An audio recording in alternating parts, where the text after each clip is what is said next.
I've been saying for a few weeks now, since we found out that DICE was going to make these sweeping weapon balance changes to Battlefield 5, that we needed to wait and actually play with the changes to see whether this was a good or a bad step. Update 5.2 went live earlier on today, and having put in about 4 hours or so worth of gameplay, I think I'm now in a good place to give you my initial impressions of what DICE has done here.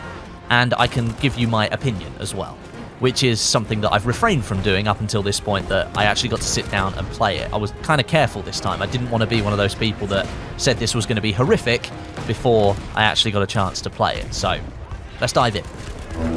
First of all, you can basically throw all of your muscle memory and learned behavior for weapons out of the window with this update.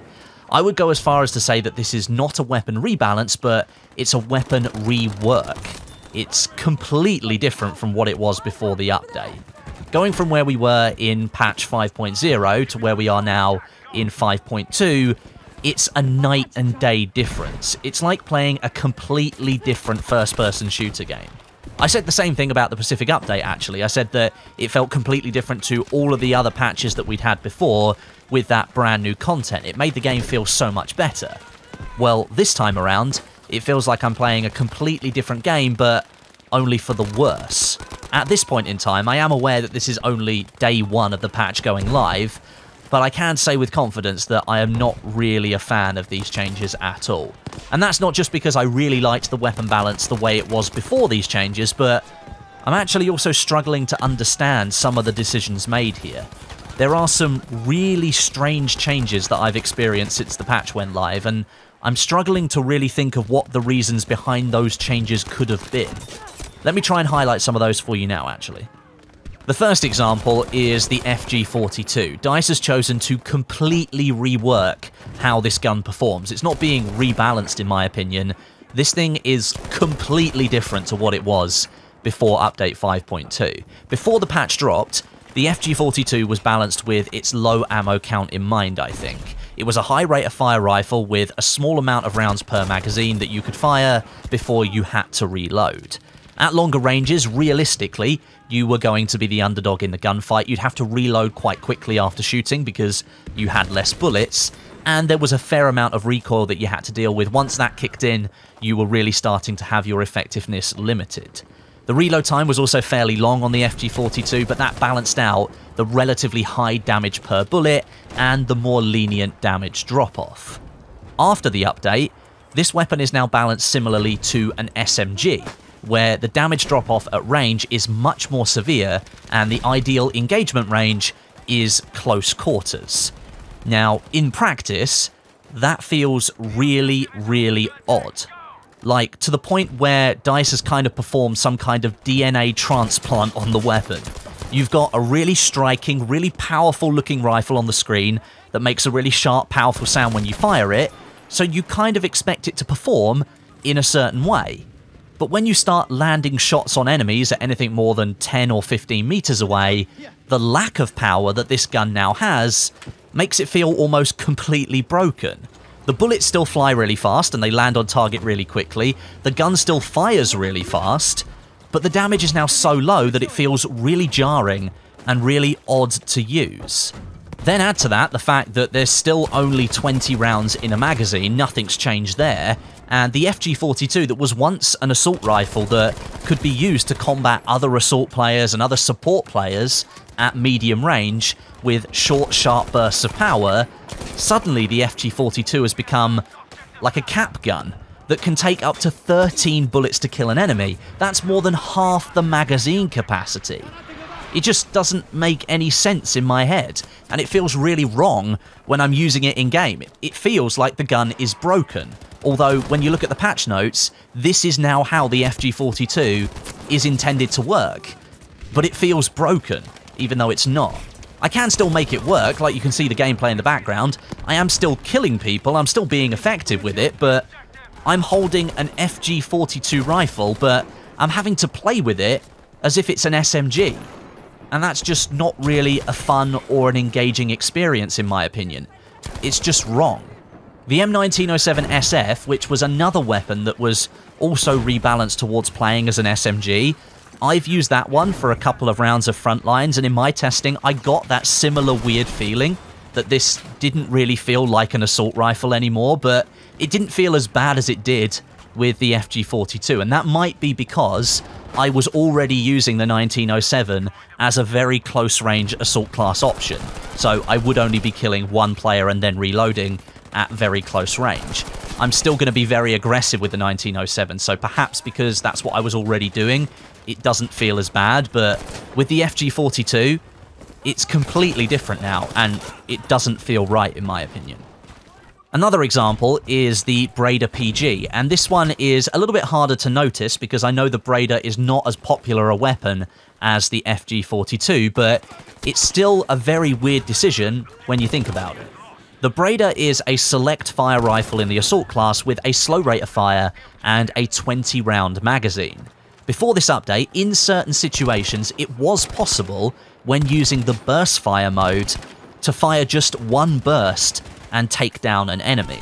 A 4-round burst fired from the Breda could take down an enemy straight away, which is pretty cool, but you had to be in the right engagement range at the right time to make that happen. That type of play was something that a skilled player could use effectively. If the enemy was further away, then you'd need another burst from the rifle. Whether that was actually an intended feature of the Breda or not, we don't really know, but it was something that you could do before this update. Now, after the update, the Breda is a minimum 5-hit kill weapon. That means the 4-round burst is much less effective as a fire mode than what it was before. So a core element of the gameplay with the Breda rifle has now almost been nullified by the 5.2 patch, and that's an element that a skilled player could have made use of. The scope of the weapon has actually now been narrowed, as opposed to widened, in my opinion, because there are less viable ways to use the Breda. It's still a good semi-automatic weapon, that's for sure, but now its second, more potentially entertaining and challenging way to use it has almost been removed, and that makes the gun a lot less attractive to me.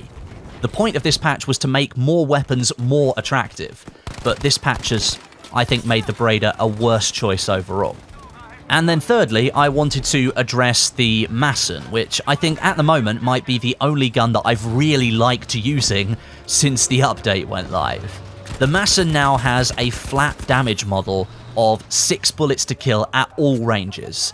This means it lacks power up close, so it is likely to be beaten by SMGs and shotguns, and now weapons like the FG42 and the M1907, but at range, due to its lower rate of fire and massive magazine protruding up into your screen, you do have extra power over other weapons, because at whatever range it happens to be, it's going to take 6 bullets to kill somebody. Right now, the Masson is the only light machine gun or medium machine gun that I am going to be picking in Battlefield 5 because of how consistent it is. It fires slower than MMGs, but it's still got an integrated bipod and has generally good recoil stats, so it's easy to control. It beats out other weapons like the Lewis gun and the Bren because they lack power at longer ranges and they have worse recoil stats. The Masson is now one of the best choices if you want to play support because it covers off almost all combat ranges. It's an obvious pick. Why would you bother picking anything other than the Masson when it's so consistent and reliable compared to anything else? Basically, you shouldn't be using anything else, and that means that, again here, we're not actually looking at a wider variety of more viable weapons to use. We're looking at a rework of the weapons that has basically singled out another best choice weapon that everyone can just go and use because it's so consistent. You don't really have to think about it. If you know it's always going to be a 6 bullet to kill, well then you just hold down mouse 1 or you hold down the fire trigger and you just wait for the kill to come along. Seems a little bit strange. Maybe you can understand where I'm coming from now. In general, this update has caused more controversy and upset for Battlefield 5, which the game desperately didn't need at the moment. After a super successful month launching the Pacific and all of the awesome content that came with that, what Battlefield 5 really needed was an extended period of time where that chapter could continue providing players with the kind of World War II game that they expected and wanted. Not a holiday period where the core community is now going to sit continuously complaining about the new weapon balance, completely overshadowing all of the other changes that this patch made. The new vehicle damage changes, those are actually really good. Tank gameplay is now more straightforward, and I've already seen players being more aggressive with tanks, which is great. The Wake Island map, that's coming next week. Community games, that's coming soon as well. Another big feature that players of this game have wanted for a long time. It seems that none of that matters now because the weapon balance has taken complete priority and has overshadowed everything else. Apart from the weapon balance, this is actually quite a positive patch for Battlefield 5. And it's just so disappointing that we're sitting here again, a year later, debating the same issue that we were at the end of 2018. Weapon balance. Honestly, I don't know if DICE is going to backtrack this time, but it is very likely in the next patch we are going to see some changes to what went live today. David Sirland alluded to that on the live stream last week, that some of the damage reductions at close range, those would be reverted or at least taken away in the next update. But beyond that, is DICE happy to let the core community remain so hostile and unhappy with the game? Or will they go and step back even further? From my experience today, this rebalance, or rework as I called it at the beginning of the video, it doesn't feel good. And that for me is really enough. If it doesn't feel fun or feel engaging, then I'm less inclined to log on to the game every day and put time in. I've said it countless times in the past that I like the lethal time to kill that Battlefield 5 offered. And whether DICE intended it or not, this update does quite considerably increase the TTK. Whether that's by reducing the damage at range or indeed just setting such defined engagement ranges for guns that the game actually disincentivizes you from shooting at someone. That for me is an increase in the TTK as well. The game is now indirectly forcing me to get closer to my enemy in a way that I didn't have to do before, and it's telling me not to shoot somebody from so far away. That means I have to spend time getting closer to my enemy, increasing the time that it takes me to kill somebody. That for me is just as important as the millisecond increases that DICE has implemented by nerfing damage drop-off. But there you go, that's my initial impressions of this weapon rebalance for Battlefield 5. Overall, I'm not really a big fan of what's happened here. Let me know what you think though, down below in the comments section. Any opinions you might have, whether you like it or whether you don't, I welcome all opinions down below in the comments section. Let's have a bit of a conversation today. But until next time, my name is Westy, and I'll catch you guys in the next video.